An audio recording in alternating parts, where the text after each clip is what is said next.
Welcome, ladies and gentlemen, to the Pro Wrestling Report. Frank Cosentino and Dameon Nelson here from Baby's Steak and Lemonade. Beautiful Glendale, Arizona. Beautiful Glendale, Arizona. It is. It's absolutely great. We're outside. And you took in a baseball game earlier today. I did. Watch the Cardinals and the Braves, right? Yeah. Is that what it was?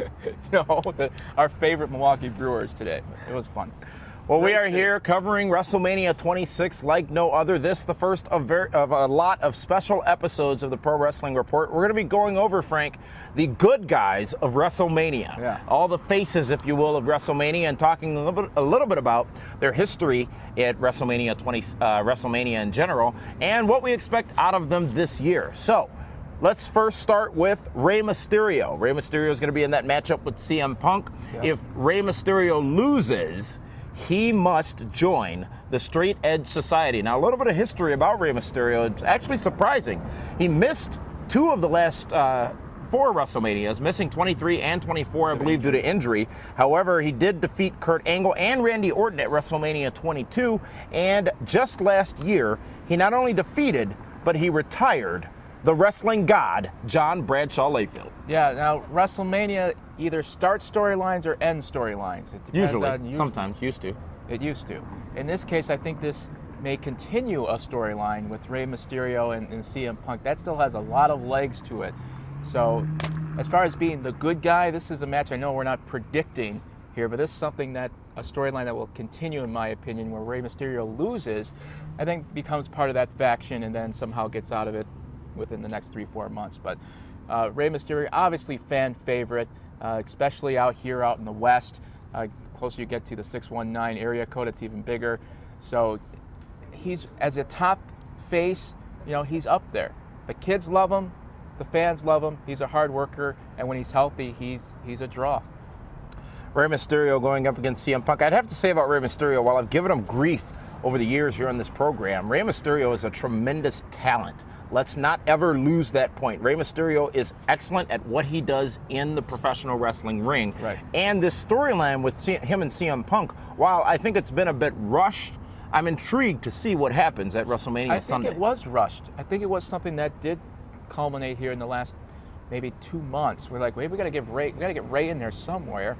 And CM Punk is a very good talent, so let's get them together and get a storyline. So I kind of like it in a way. But I think it does have legs, and it'll have a few months into it. The next face, the next good guy of WrestleMania is Triple H. Triple H, a man who is either very popular or very unpopular with the wrestling fans all over the world. Well, last year, he defeated Randy Orton in Houston, Texas at WrestleMania 25. The man he lost to at WrestleMania 24 this year, Triple H goes up against Sheamus in a big matchup at WrestleMania 26. And we'll talk about our predictions, as you said, on this week's edition of PWR Primetime, which will be available Saturday night. But Triple H overall, I will say this, Frank, it was WrestleMania 22, Chicago, Illinois. Yeah. Having the opportunity to spend the entire week in town and look at all the festivities from the press conference to the Hall of Fame to everything. And Triple H absolutely owned the fans. And what I mean by that is he just worked everybody. I still remember at the press conference where he got up and said, in reference to the matchup with Cena, playing to the foregone conclusions of a lot of wrestling fans, saying, hell, this is going to be the easiest night of my life. And then he goes in and not only loses to John Cena in Chicago, but taps out.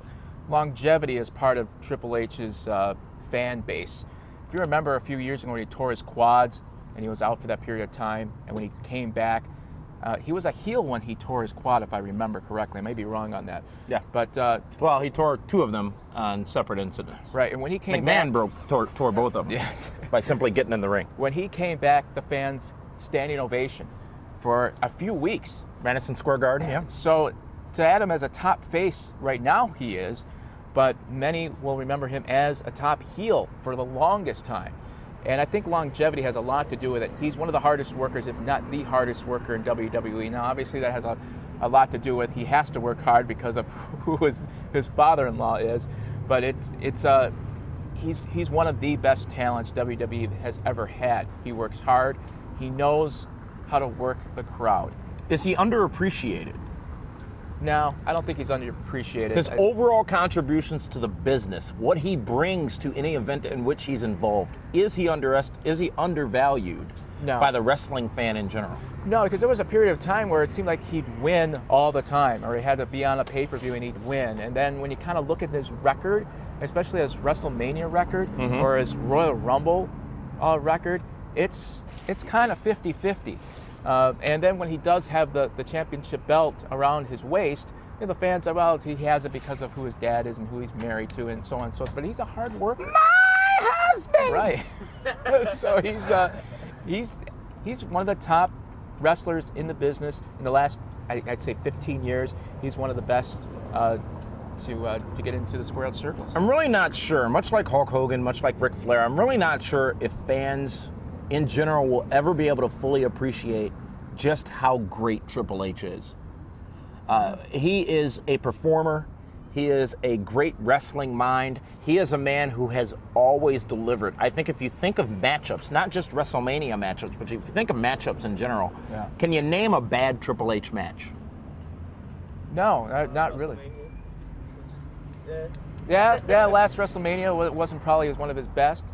But it depends on who he's matched up with. That's a key, because you're as good as your opponent is in a lot of matches. You can give it all you can, but if your opponent is not helping you out, it's going to look like crap. So, but I don't think he's underappreciated. I just think that he does what he needs to do, and he's good at it.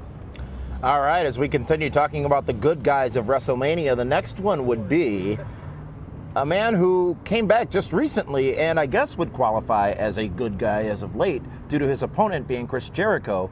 But this is the man who owns the spear, Edge. Yeah, Edge is a guy that if the guy could ever stay healthy for a long period of time, could be one of the top talents in a long time. But the guy just can't stay healthy, whatever it is. If it's his neck, if it's legs. He's got an Achilles kind of thing. It seems like it's always something. But another guy that gives, using the old cliche, 110%, he does. Plays the fans well. When I kind of like this face area that he's in right now because it kind of fits, because it's a little bit different from the face Cena fans that are out there. Now you can have the face Edge fans, and that's a good thing in my opinion. So you have someone else to cheer for. I kind of like where he is right now, but just stay healthy, because that's what you need to do. Don't get hot about it. I'm going to get hot about it because I like him, and he's a good guy. And when those years when he was with Christian and all that, it's one of the greatest matches ever for a tag team. And so he can just stay healthy in the ring. He's going to be good. And in this case, with Jericho, and we'll have our predictions in a couple days, but it should be an outstanding match. Last couple of years at WrestleMania for Edge had the following results. He lost to John Cena and The Big Show last year in Houston at WrestleMania 25. At WrestleMania 24, he actually lost the world title to The Undertaker. Now, The Undertaker, in that matchup with Edge, the main event, the headlining match at WrestleMania 24 from Orlando, was an amazing contest between those two men. And it was one where Edge came to be, if you will, as a true main event player in WWE. The year before, though, he was injured and lost in the Money in the Bank ladder match at WrestleMania 23 in Detroit, Michigan, losing that matchup, being thrown onto the ladder and then swantoned or whatever it was by Jeff Hardy, and the ladder breaking in half. So that's Edge's recent history at WrestleMania, and I think Edge is one of those superstars, as you said, his days with Edge and Christian. I don't know if anyone would have ever thought that he would be headlining so many big events, namely WrestleMania. Edge has really defined himself as one of those top stars in WWE. I think some of the fans aren't liking to him yet the way that he's won some of those titles. That's the good part about it. And it is, because it's different, where he'll just kind of show up in the last 2 minutes and get a quick pin and run out. I just wish a lot of luck for the guy, because he's another great talent where he can take it to another heights. And with your match with Undertaker, yes, I didn't wrestle him actually. Well, Edge not did. that you did. I'd have taken him. I'd take a tombstone. It'd be 17-1. Would you take a tombstone from Undertaker if he could? If we had a chance to practice it in the hotel before, yes. Yeah. All right. I don't want my neck broken. Mark, if you're watching. No. This is Mark you're talking to. Was it Mark or The Undertaker that had a birthday on Thursday? I don't know. You're asking me birthday questions. I have no idea. That's Edge, and actually our next superstar, our next good guy of WrestleMania is none other than The Undertaker, the man who owns the streak, Frank, 17-0. Hoping to get 18-0 against Shawn Michaels this Sunday night at WrestleMania 26. And over the last 3 years, last year, of course, that match with Shawn Michaels, which was by many people's determination, one of the best matches in WrestleMania history, and a match that may have actually been the defining moment of last year's WrestleMania. It was Edge at WrestleMania 24, as we talked about earlier, and a match with Batista at WrestleMania 23. And I don't know if you remember, Frank, but there was a lot of controversy surrounding that matchup at WrestleMania 23 because it was not billed as the top match on the card, but it was one where Batista said it should have been. It could have been. Batista at the time, I still think wasn't anyone that I cared for. You have your cell phone. You know what? on, I'm following our Twitter account here. I'm looking at emails. Can't even do a show anymore, and you got your cell phone. I'm multitasking. My question is this: when did they realize hey, we could play this streak thing for the longest time? I think it was right around. It was after he defeated Mark Henry, which I think was WrestleMania 22. And then when they realized, hey, you haven't lost, we can keep this going. And that's what I'm trying to figure out when that occurred. They always say that. HBK, when it comes to WrestleMania, is like Mr. WrestleMania. Yeah, and we'll talk about him later on here. For the most part, The Undertaker has saved up every ounce of what he has left for WrestleMania, and last year's match was outstanding. How they're going to top that, boy, that's a tall order. But do they need to top it, or do they need to just deliver a great contest and great psychology? The only way they top it, in my opinion, is an HBK win, which would be, I doubt. Oh, either wins or he retires. I doubt it will happen. That's the only way people will remember it. You know, because if Undertaker would win, okay, then we don't see HBK for 6 months and he comes back, whatever. But in this case, that's the only thing that'll make it different. That match last year was unbelievable. It's tremendous. And to top that, it's going to be a tall order. We'll see if it happens. It should be a good match. The next superstar we're going to profile is a man who has not participated in a WrestleMania in about 13 years, and that is Bret the Hitman Hart, who last performed at Mania in Chicago again at WrestleMania 13, and that epic battle. At that one? I was there. That epic battle between he and Stone Cold Steve Austin, where Austin was beaten to a bloody pulp in that matchup and defeated by Bret Hart at WrestleMania 13. The year before, he also defined a WrestleMania match, the Iron Man match with Shawn Michaels, where he lost the WWE Championship. Bret Hart returns to take on Vince McMahon this Sunday, live on pay-per-view. Now, this is a tough job for WWE because Bret Hart had been off wrestling 10 years plus, correct? At least. Yeah, we'll go with 12 plus.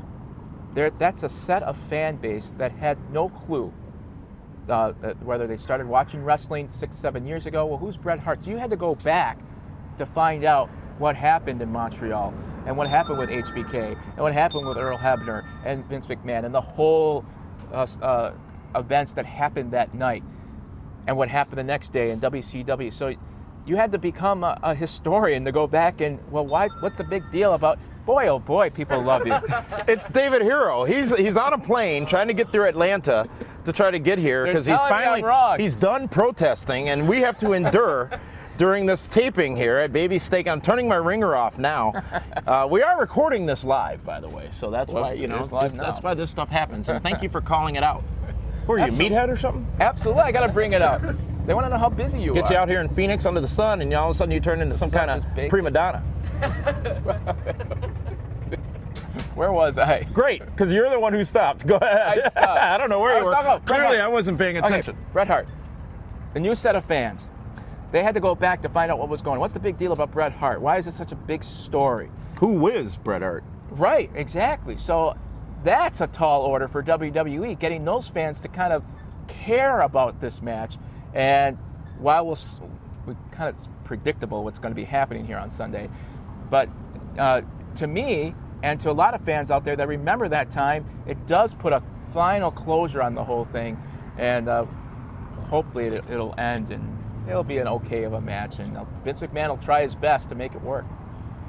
You know, I got to say, we're here live at Baby Steak and Lemonade in Glendale, Arizona, just minutes away from the site of WrestleMania 26. Literally minutes. And we know a lot of you are going to be joining us. We've got some fans here in attendance right now as well, going to be joining us here for our series of tapings over the weekend. But the food here, Frank. Unbelievable. If you got it, Can we get some of those, how about the buffalo fries? I tell you, this is just, thank you very much. These are very good. If you don't mind, I'm just going to eat while you talk. Eat. Let me talk about food, because that's one thing I'm good at.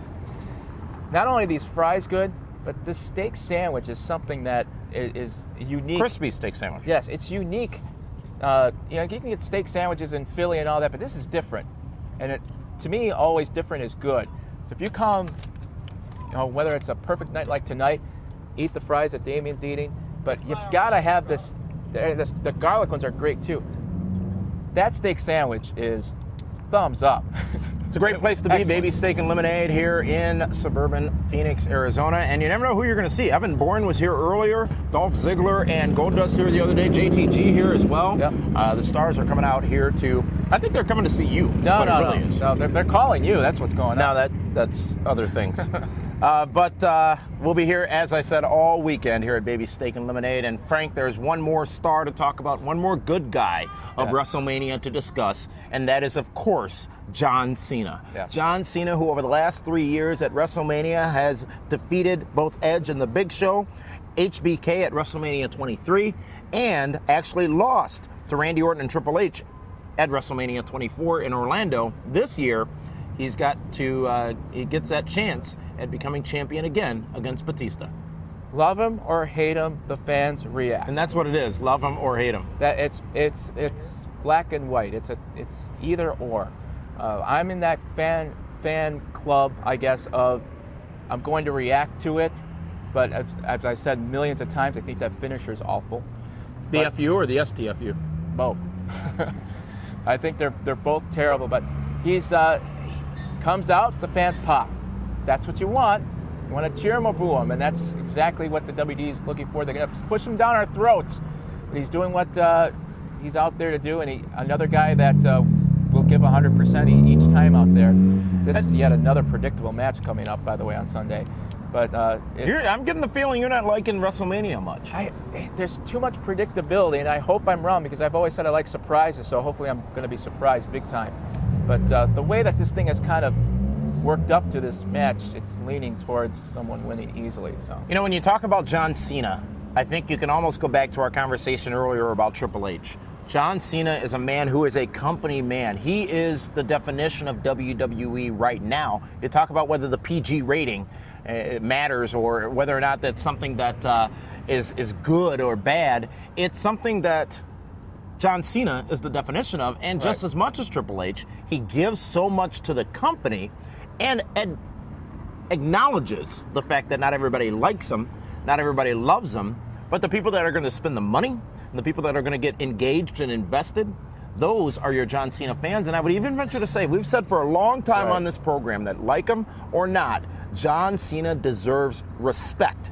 Respect for the business that he has on his shoulders almost solely right now. When the WWE markets to a company or whatever, I guarantee they bring up John Cena's name, they bring up a John Cena video, and he talks about loyalty, respect. Loyalty and respect. Yes, and all of that together. He doesn't come out and start swearing, he doesn't come out and crotch chop, he doesn't do hardly any of that. He's out there, does a salute, the fans cheer, I would say 60% of the time, and boo 40% of the time. But he gets the reaction, but he's marketable, big time. And he'll continue to roll as long as another guy stays healthy. Who's that other guy? Him. Well, I was referencing. It's been a long day, man. Clearly Clearly it has. Those are the good guys of WrestleMania that we have chosen to speak about today. And we're going to talk about the bad guys, the heels, if you will. Razor Ramon? No, I didn't say we're going to take a look at the bad guys. So we're going to talk about the bad guys of WrestleMania and so much more, including a special edition of the Pro Wrestling Report Primetime, which will be yourself, David Hero, and me, and also PWR Interactive on Sunday right before WrestleMania, right here from Baby Steak and Lemonade, and all the fans' comments about this upcoming pay-per-view event on Sunday. And I got to say, Phoenix has done a great job in helping along with the promotion of WrestleMania. As you said, Frank, as we saw on your, I think, was it Facebook or Twitter? Or did you face tweet it?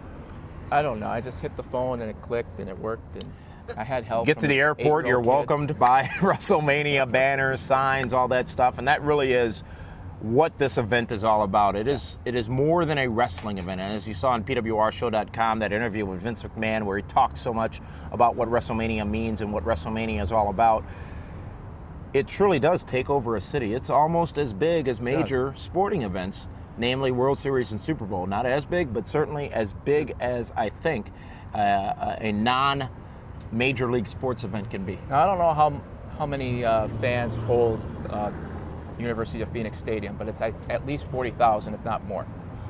When you can pack... There'll be at least 75,000 people there. At least, I don't know, it depends. You're always lowballing. I can almost tell what your career is. Conservative. Sorry about Unlike that. some people. Congratulations, Mr. President. Anyway, when you could fill 60 to 70,000 people in an event each year and add a few days to it with a fan access and everything like that, you've made it. Vince McMahon knows exactly what he's doing and uses this as his Super Bowl, per se. So you got to give credit where credit is due, and he's done it for 25 plus years. And we'll be covering it like nobody else can all weekend here from Phoenix, Arizona. And we'll have, as I said, a special edition of the Pro Wrestling Report Prime Time up tomorrow. And actually just before that, you'll be able to catch the Bad Guys version of this very program, followed by PWR Interactive on Sunday. I think I'm done selling now. Well, we'll be live on Monday on 540 ESPN. No, you had your chance. You can't eat on air. That's unprofessional. Live on 540 ESPN Monday night with all the wrap-up, including what happened on both shows on Monday night as well. A lot to talk about when we get back into town. Absolutely. Monday evening. For the Coz, this is Dameon Nelson saying thank you very much for joining us here from Baby Steak and Lemonade. The best Philly steak crisp that you'll ever get anywhere. We'll see you for WrestleMania, the Bad Guys, coming up next.